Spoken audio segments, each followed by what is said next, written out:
Você não vai acreditar nessa história. Confia em mim. Você não vai mesmo. Na maioria das vezes que penso nisso, nem eu mesmo acredito. Nem meus médicos. Eles me deram tanto remédio agora que mal consigo mais enxergar direito. Muito menos reunir coragem para sair pela porta da frente de casa. Passei minhas noites acordado na cama, olhando para o teto branco. Na maioria das noites, posso ouvir algo arranhando a janela do meu quarto. Há muito tempo, colada com fita adesiva, para que nenhum feixe de luz da rua entre. Parece o som de uma unha comprida. Os policiais disseram que, provavelmente, é um garoto da vizinhança com um pedaço de pau. Mas eu sei que não é. Não conto mais isso aos médicos. Se eu contasse, eles provavelmente me encaminhariam para um psiquiatra.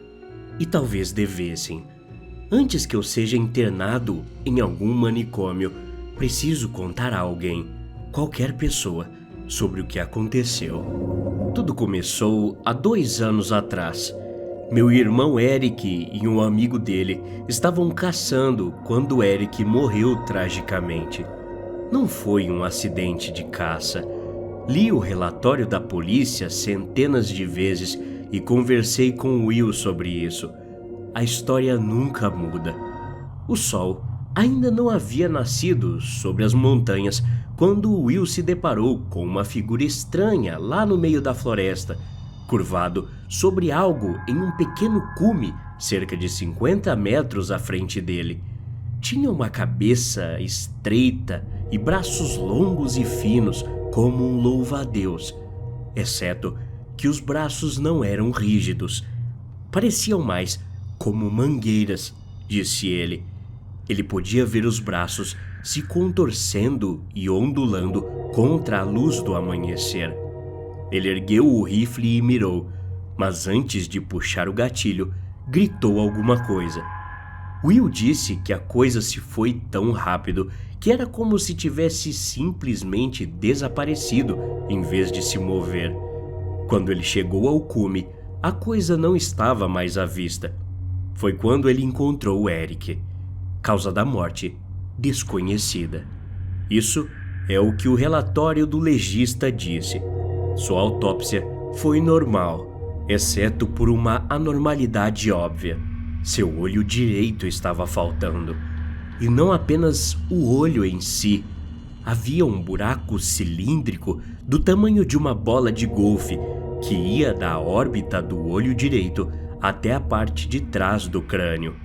Tudo o que estava no meio simplesmente sumiu, como se alguém o tivesse perfurado com um laser. Você pensaria que isso teria sido a causa da morte. E talvez tenha sido, mas não posso mudar o que diz o relatório. O olho do meu irmão foi arrancado do rosto por uma merda de um inseto no meio da mata? Claro, nenhuma das autoridades acreditou em Will. Na verdade, o jornal local noticiou sua morte como um tiro acidental. Dá para acreditar nisso? Pelo que sei, o departamento do xerife encobriu porque não queria assustar ninguém. Tínhamos acabado de ter uma morte naquela mesma parte da floresta cerca de 2 meses antes, e acho que eles não queriam que se espalhasse o boato de que as pessoas não estavam seguras na floresta estadual.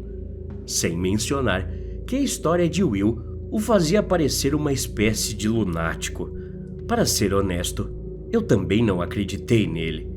Quando Will gritou e interrompeu a criatura, disse que no mesmo instante sentiu uma imensa onda de sentimento de vergonha invadi-lo assim que gritou com a coisa, como se o sentimento tivesse sido plantado dentro dele.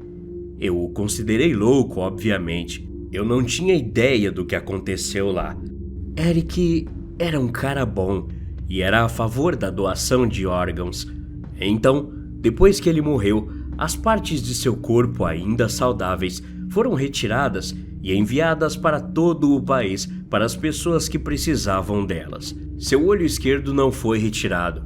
Ele estava danificado, então não estava apto para a doação. Porém, o resto dele era. Tentei seguir em frente com minha vida, mas foi difícil. Eric e eu éramos muito próximos.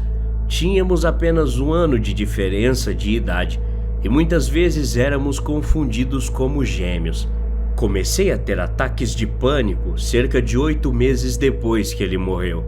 Se alguém lhe disser que a ansiedade não é real ou não é tão ruim quanto dizem, simplesmente pode mandar essa pessoa ir para o inferno. É algo surreal, como se um torniquete apertasse seu coração e seus pulmões ao mesmo tempo enquanto seu cérebro enlouquece. Usei remédios para ansiedade e ajudou por um tempo, mas depois as coisas pioraram de novo. Comecei a ouvir o arranhão que mencionei na minha janela há cerca de 4 meses. Meus médicos dizem que é psicossomático. Em outras palavras, não é real. Meu cérebro cria o som por conta própria, mas com certeza parece real para mim. Independentemente disso, mal saí de casa desde que isso começou. Larguei meu emprego e gastei a maior parte das minhas economias em comida e videogame. Minha vida é um desastre total. 2 semanas atrás, recebi uma ligação. "Michael, está aí?" perguntou a voz na linha. Não sei porque simplesmente não desliguei o telefone. Em vez disso, respondi. "Sim, sou eu. Quem é que tá falando?" "Agente especial Gary. Estou trabalhando junto com o FBI." Meu coração acelerou. Eu gaguejei, correndo até a janela da frente e espiando pelas persianas. A rua estava vazia. "Você não está em perigo, Michael," disse ele rapidamente. "Se acalma. Só preciso fazer algumas perguntas sobre seu irmão." "Meu irmão? Por quê?" Ele não respondeu por um momento e logo depois disse: "Por acaso ele conhecia um tal de Peter?" Enquanto ele falava, eu podia ouvir papéis farfalhando. "Peter, morador de Chicago, no Illinois?" Eu não tenho certeza," respondi. "E quanto a Mary, moradora de Virgínia, Henrique, morador do Mississippi?" "Não, eu não conheço," eu respondi. "Nunca ouvi nenhum desses nomes. Isso é sobre o quê?"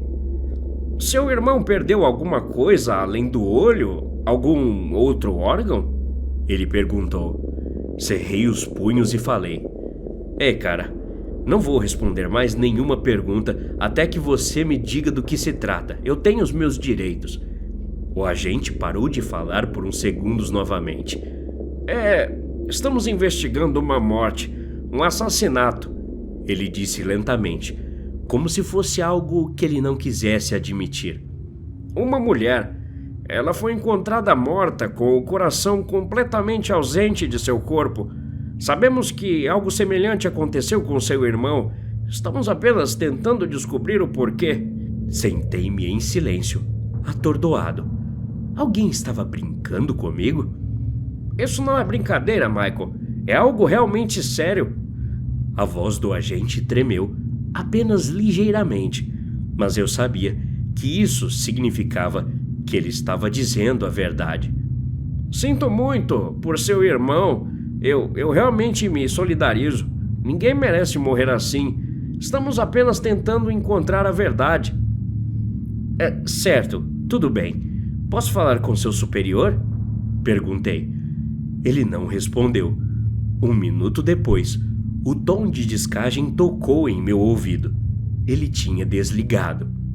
No dia seguinte, liguei para o FBI. Eles não reconheciam nenhum agente especial chamado Gary, pelo menos não um que eles admitissem. Talvez eles estivessem mentindo, mas isso realmente não importava.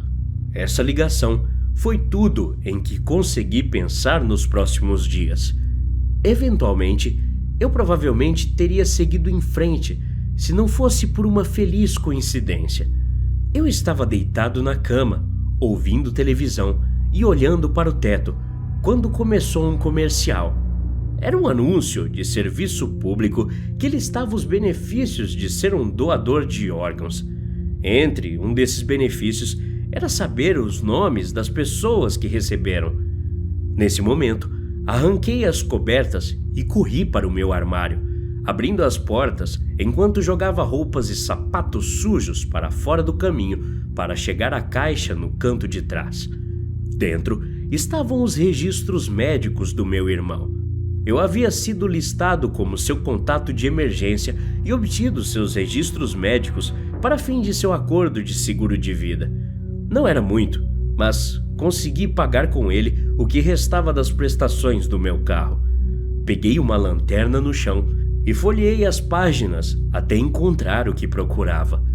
A lista de nomes para quem foram os órgãos doados de Eric. Claro, Mary estava lá, assim como o tal do Henrique e do Peter. Mais 8 outros receptores dos vários órgãos do meu irmão. Eu me sinto mal. Eles estavam todos mortos ou estariam em breve. É por isso que o homem ao telefone perguntou sobre eles. E assim como a mulher que encontraram sem o coração, algo havia levado seus órgãos, os órgãos de Eric. Will estava certo. Ele havia interrompido aquela criatura. Se ele não tivesse chegado lá antes e gritado, Eric poderia ter sido apenas uma casca vazia. E 11 outras vidas poderiam ter sido salvas. A coisa queria o que estava dentro dele. Isso eu sei com certeza. Não ponho os pés lá fora desde a noite daquela ligação. E por um bom motivo. Olha, quando eu tinha quase 20 anos, meus rins falharam. Acabou sendo doença renal policística, que é um distúrbio genético. Começou com dores de cabeça, então meus médicos perceberam que minha pressão arterial estava anormalmente alta. Eu também tinha um problema de arritmia no coração. Quando a ansiedade bateu, acho que essa foi uma das razões pelas quais me assustou tanto. Achei que meu coração estava em arritmia de novo. De qualquer forma, Eric salvou minha vida naquela época, e eu teria morrido se ele não tivesse me dado um de seus rins. Minha recuperação milagrosa foi o motivo pela qual Eric acreditou tanto na doação de órgãos em primeiro momento. Mas agora, sei o que me espera do lado de fora da janela do meu quarto. A coisa queria o que estava dentro de Eric, e agora quer o que está dentro de mim. Até a próxima. Obrigado.